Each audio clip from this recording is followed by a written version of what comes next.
My sister forgot to hang up. I heard Mom say, "We'll make him pay, sweetie, or he'll have to leave." I stayed silent. They sold the house for $270,000. They returned from a Japan trip, smiling until the key turned. On the doorstep they found a note, and when they read it, they started screaming. Can you imagine overhearing your own mother and sister talking about you, about making you pay? Like I was just some bill, some number they could manipulate, some resource to be exploited. That night, when I heard those words, my world shattered into a million pieces, and I realized they didn't see me as family at all. My name is Noah. I'm 28. And for as long as I can remember, I've been the oldest kid, the default errand runner, the you'll-figure-it-out child. In my family, my sister Mia, she was always the star, center stage. My mom, the director, meticulously orchestrating everything. And me, I was the guy in the black outfit, quietly moving the props, making sure the show went on. And guess what? Nobody claps for the guy in black. That's my job. Not just at work, but for my family. Leaky sinks, busted Wi-Fi, forgotten passwords, late fees. If it went wrong, they called Noah. If it went right, oh, that was Mia's genius or Mom's wisdom. I learned pretty early on that being quiet, just dealing with it, was a lot cheaper than actually trying to argue or assert myself. I work at a small logistics company, nothing flashy, but I like it. Computers don't play favorites, you know? Either they boot up or they don't. No drama. My life was simple. One-bedroom apartment, a dented Corolla, cooking my own eggs, meticulously tracking my budget. I wasn't tragic, I was just background. Growing up, our house had these two totally different realities. There was the spoken one. We're a team. We share. And then there was the acted one. Share meant I paid. Seriously. When Mia needed a temporary car at 19, guess who co-signed? Me. When she totaled it 6 months later, I took the hit. Then, during COVID, Mom got behind on the mortgage. Just 3 months, Noah. 3 months turned into 21. They called me generous. I called it keeping the lights on. By the time I was 27, I had this spreadsheet. It was labeled, "Not my bills, I pay anyway." I never showed it to anyone, of course. It sounds dumb, but it was my only way to keep myself from totally gaslighting myself. Rent transfers, credit card balances, emergency cash for networking Uber rides. The total in the corner? Man, it made my stomach drop. So, I just learned to stop scrolling down. Mia, she's 2 years younger. Objectively charming, absolutely. The kind of person who can be 40 minutes late and still somehow make you apologize for starting on time. She does marketing online, always some new pilot project, a new manager, a new nearly. When people asked about her, Mom would gush, "Oh, Mia's in partnerships." When they asked about me, "Noah works with computers." Like I was fixing the mall printer or something, like my job wasn't real. And then came that Sunday night. The one that finally cracked everything open. We just had dinner at Mom's. Roast chicken, a sad bag salad, and a cake. A cake that said, "Congrats, Mia," because she'd hit 20K followers. Not a single word for me, even though I just finished a brutal deployment at work. Sleeping at the office for 2 nights straight. I was washing the dishes, clinking them quietly, while they were clinking their glasses, toasting her success. Later, at home, my phone buzzed. A text from Mia. "Call me back." I did. I could hear restaurant noise in the background. "Hey," she said, her voice a little slurry. "Can you move $300 to my card? My bank is being weird. It'll bounce back tomorrow, promise?" And for the first time, I just couldn't. "I can't tonight," I told her. "Rent's coming out. I'm really tight." She sighed. This big, dramatic, "Ugh, okay. I'll figure it out." "Sorry," I said, because I always said sorry. "Next time." "Fine," she snapped. Then I heard her laugh, a little too loud. "He's being dramatic." It was directed at someone else. "Wait," I started, but the call clicked. It didn't hang up. The line stayed open. I heard a door close, then Mom's voice, smaller now, but sharp through the speaker. "He said no?" she asked. "Yeah," Mia replied. "He's playing poor again." More glass clinking. A chair scraped. Then Mom's voice again, low, chillingly calm. "We'll make him pay, sweetie, or he'll have to move out." Something inside me just went still. Not angry, not yet, just still. Like the power had cut, and everything had gone quiet. Then Mia laughed. "He won't move. He can't afford it." And Mom's final, venomous words, "We'll see." He owes us after everything. He owes us. I didn't say anything. I didn't hang up. I just listened to them talk about me like I was a credit card, a line item. I slowly set my phone down. My tiny kitchen felt so empty, like a stage after a show. Too clean. Too quiet. I opened the fridge. Eggs. Almond milk. Closed it. Looked out at the parking lot, the flickering streetlight. I didn't sleep a wink. It wasn't rage that kept me awake. It was clarity. You know how your brain just rearranges your entire life when you hear your name said like an invoice? All those family dinners suddenly felt like loyalty checks. The way their faces would change when I said, I can't. It all clicked into place. Morning came. I showered. I went to work. I didn't say a word to anyone. But that one sentence just kept looping behind everything I did. We'll make him pay, sweetie, or he'll have to move out. That night, I didn't text them. I didn't send screenshots. I didn't try to explain myself. I bought a notebook, and I wrote everything down. Dates, amounts, specific phrases. Not to build a case against them, not really. This was for me. Paper doesn't soften things, you know? The early pages read like receipts from a ghost. 3 years back. $1,450. Temporary mortgage. 2 months later. Another $1,450. Because stimulus is late. Car insurance. I just set up automatic so you don't forget. Groceries. A dentist bill. Mia promised to repay when her brand pays her invoice. She never did. $760. I remember that number exactly because I had $780 total in my checking account. I even noted the humiliations, the small ones that just eat away at you. Mom rolling her eyes when I brought leftovers home from Sunday dinner. Noah is doing his budget thing again. Mia calling my car Grandpa Wheels. The time I said I needed to leave early, and Mom said, You're always so busy for us, but not for your little tech job. I wrote about a Tuesday I'll never forget. I got a bonus at work. Took Mom to dinner and she spent 45 minutes showing the server Mia's press clippings while I sat there, my card ready to pay. Then there was the property tax on our house. The reminder came to my email, still registered there from 5 addresses ago. I paid it. Mom texted, Bless you. You are my rock. I saved that one. Then, can you handle March 2nd? We're in a bind. That bind? A new TV, a tattoo for Mia, nail fills and a trip to Tulum. I knew, because Mia's Instagram stories said collab and showed an ocean view. Collab for 2, not 3, I wrote. The first no was tiny. Mia asked for $200 for gas and content. I replied, Can't right now. Rent week. She left me on read for 4 days. Her next reply? A photo from a restaurant. Family dinner. No invite. I ate cereal and pretended I liked it. Mom started using a new looped sentence. We'll make it right when the house sells. The house. Our house. Dad left it for the kids. After probate, it went to Mom. I never pushed. She was the parent. I paid because I didn't want her to lose it. First day of school pictures, height marks on the laundry room wall. I thought saving the house was saving us. For them, it was just a cash out. 2 months after that overheard call, I saw these glossy cards on Mom's console. Real estate agent. As is cash offers. Close in 10 days. Are you selling? I asked. Just exploring, she said. Not even looking up. Mia drifted in. If you do, we should talk about Noah. She laughed.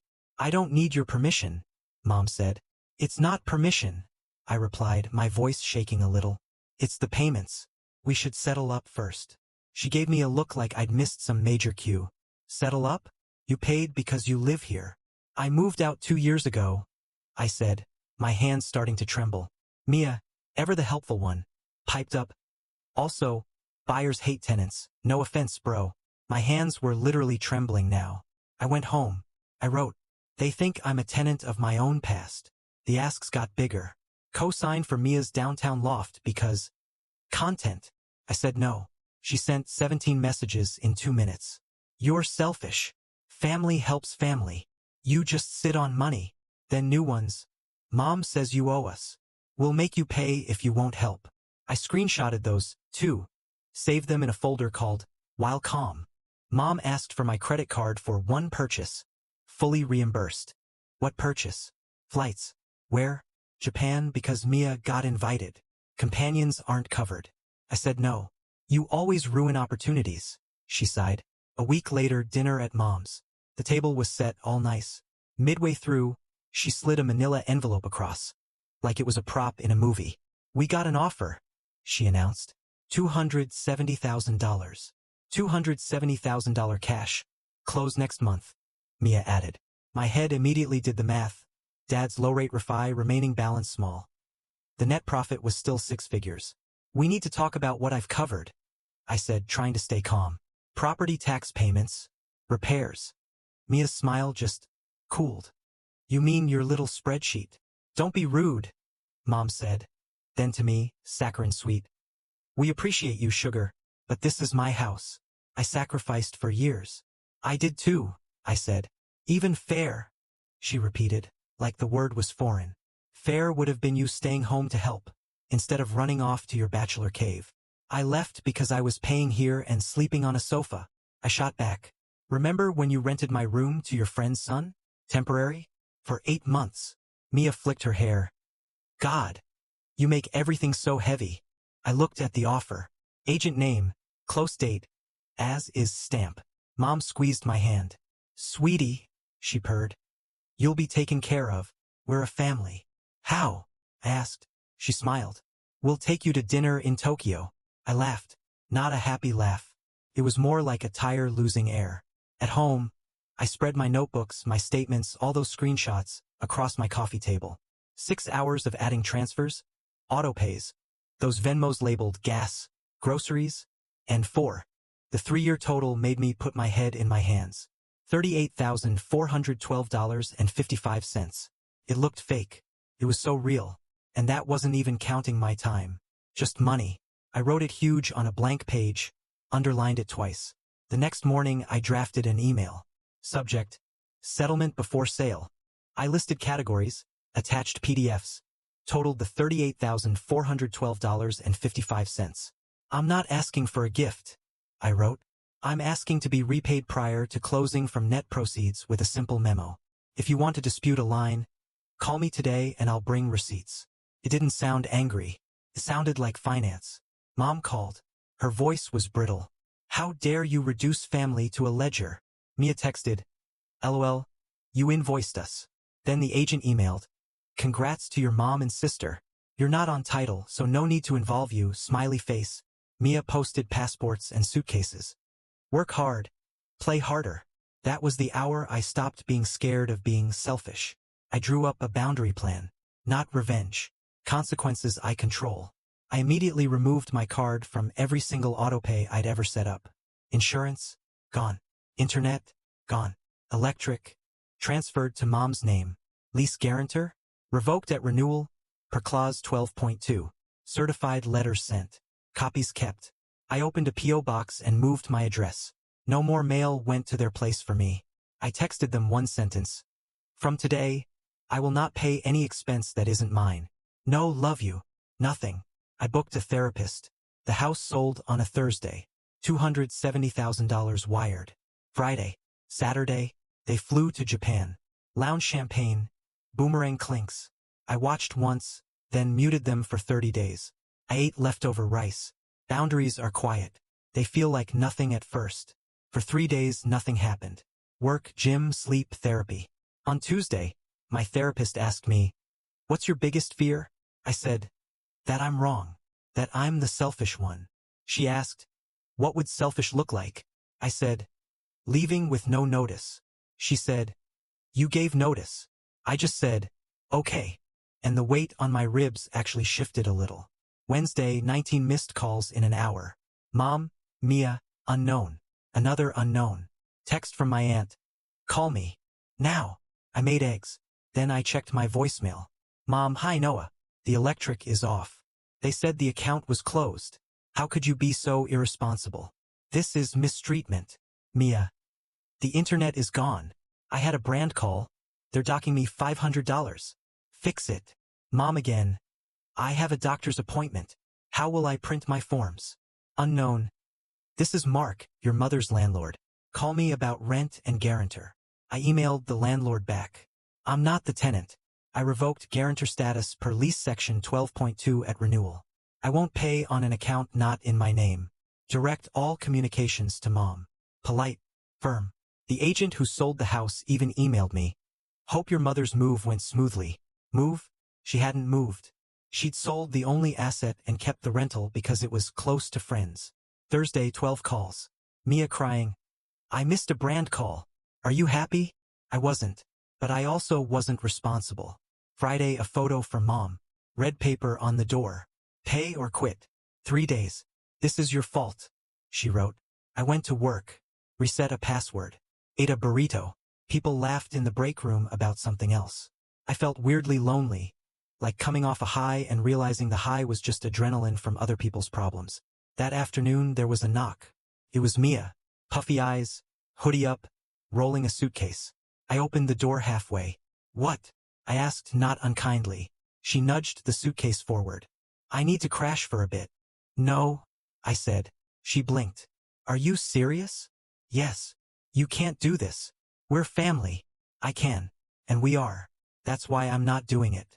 Me making a bed for you means you don't face your life. That was therapy talk, right? But it sounded so much better than my old sorry talk. She started crying again, mostly angry. Mom's freaking out. She said you'd help. I did help, I said. For years. She meant now. I meant then. We stood there in the crack of the door. The hallway smelled like overcooked chicken. A basketball thumped downstairs. I'll pay you back, she blurted. I swear. $100 a week.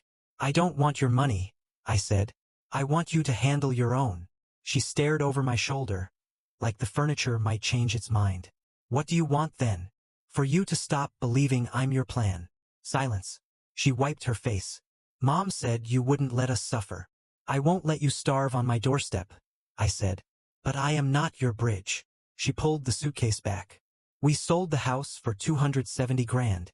Why are you acting like we're broke? Where is it? I asked. She flinched. The money was already air. Tickets, bags, dinners, guilt presents. They treated cash like it expired on Friday. Mia, I said, a little softer now.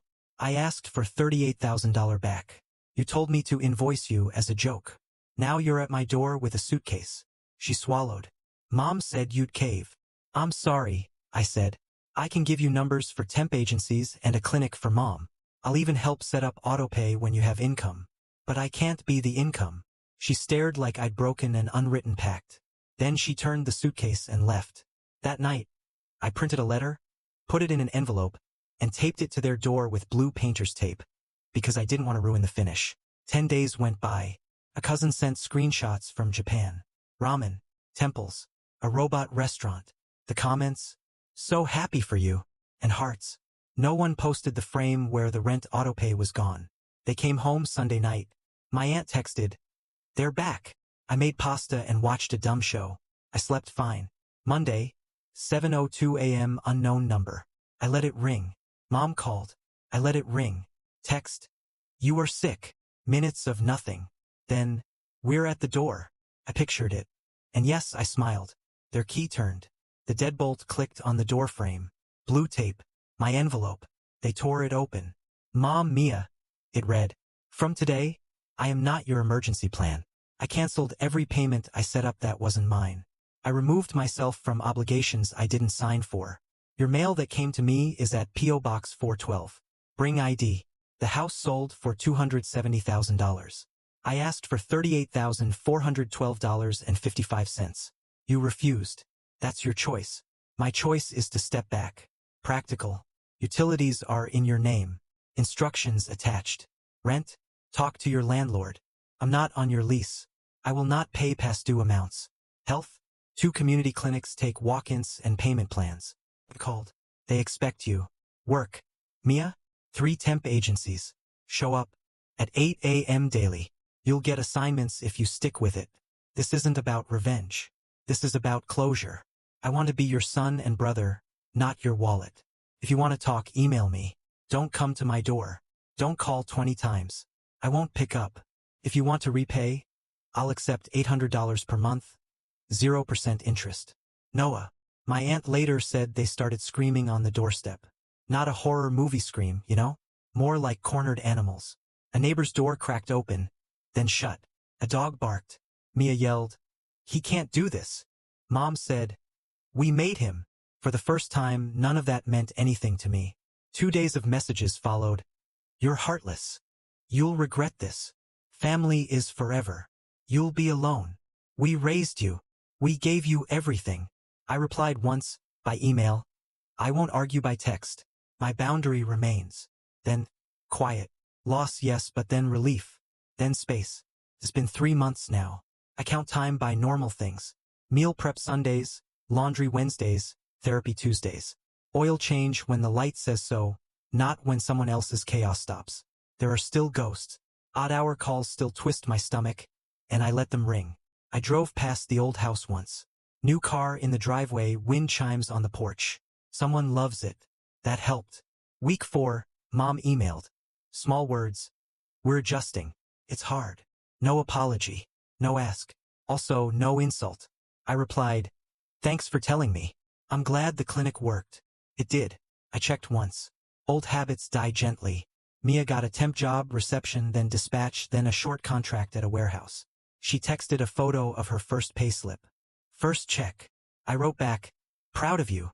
She sent a thumbs up. She hasn't paid a penny toward the $38,412.55. The email for payments is quiet. That used to make me furious. Now, it just makes me sure I chose right. My boundary has to be something I can live with, even if they never change. People want twist endings, you know? Penthouse, block court, full repayment. A sitcom reset. None of that happened. The truth is smaller and so much better. I stopped funding my own erasure. I didn't set a trap. I didn't deliver a speech on a plane. I wrote letters, canceled autopays, told the truth, and then I lived by it. One boring Tuesday at a time. Sometimes I sit on the floor and sort my mail and realize. No red alerts. No, can you just? No shaking hands while I type my card number because saying no makes me the villain. The quiet is weird. Then it's good. I still love them. That doesn't mean I let them spend my life. Love is a feeling. Boundaries are choices. You can keep one and change the other. If you're the family wallet, I can't tell you what to do. But I can tell you what I told myself.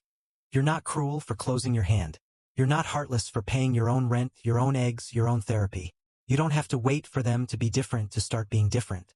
I'm not waiting for repayment to start my life. I'm not moving out of myself so someone else can move in. I'm done being a plan. And I will never let my name be a payment method again. So what about you? Have you ever felt like you were just a walking, talking ATM for your family? Or had to make a really tough choice to protect yourself? Tell me your story in the comments below. I really want to hear what you think.